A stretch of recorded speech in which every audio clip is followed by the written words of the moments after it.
Hey everyone, I'm Jeff Howe alongside Karen Guregian. We're here at Gillette Stadium where the Patriots have returned home to prepare for their Week 14 game against the Browns. But before we get to that, let's discuss the three biggest storylines of the week. Number one, they returned home, like we said, with a win against the Texans. Now, it wasn't pretty. There were no style points against this two-win team that extended its losing streak to 10 games, but they did get the win, and I think it is probably fair to point out, you look at how difficult it is to win divisional games, whether it's the Patriots and the Bills or the Seahawks and the Rams. This Pats-Texans thing was almost like a divisional game because it was the third time in the last calendar year they played each other. So maybe I'm cutting them a little too much slack, but this is a Texans team that knows how to play the Patriots. They played them better than we all expected, but the bottom line was they got the win. They came back home with the 2 seeds still intact. Yeah, and you have to remember, too, the Patriots are coming off a big emotional win off the Broncos Sunday night game. Yeah, they started off slow, but they did come roaring back. They spotted the Texans a lead. The offense came out and scored on their first 5 possessions of the second half. The defense didn't play well at all during the game, but they made the one key stop at the end of the game when they had to.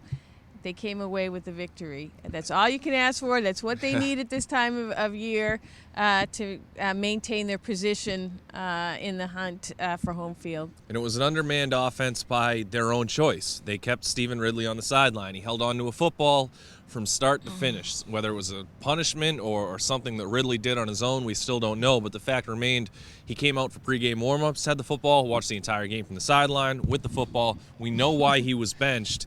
And this is going to be a storyline, once again, probably all the way through the season, unless for some reason he has an 18-20 carry game out of nowhere. Right, and obviously we'll be keeping an eye on him in the game going forward against the Browns, and that's going to be one of the major storylines looking ahead. Will the Patriots, Bill Belichick, use him going forward, or, again, will he be a spectator? Can they trust him? Will they not?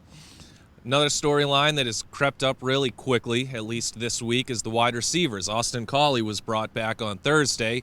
That's partly because his knee has recovered from the earlier injury this season, but it's also partly because the 2 rookies have gone down. Aaron Dobson has a foot sprain that is going to take rest to heal.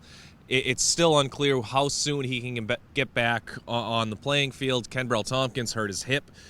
Maybe he got caught by that turf monster down in Houston. Yeah, I spoke with him the other day. He made a 16-yard catch. He went up and he came down awkwardly, and he told me it was a turf thing. He came down awkwardly on the ground, which we knew that stadium took out Wes Welker a couple years ago. He said he immediately grabbed for his back, his lower back, his hip. He didn't think it was too serious, but again, caution is what you do this time of year. Absolutely. And then thirdly, they welcome the Browns, as we mentioned earlier. This is a Browns team that doesn't have a whole lot of punch, lost 6 of their last 7. If there is any redeeming qualities, they like to play teams tough, but, offensively, there just isn't a lot to be excited about. No, once again, Bill Belichick was building them up as if they were the second coming of the Broncos, but again, the Patriots are going to have to get up again to play this team. Every game is important again for playoff seeding, playoff standing, home field. That's the key. Absolutely. We'll see how it all shakes out. And to follow our work, you can catch us on BostonHerald.com and the Blitz blog.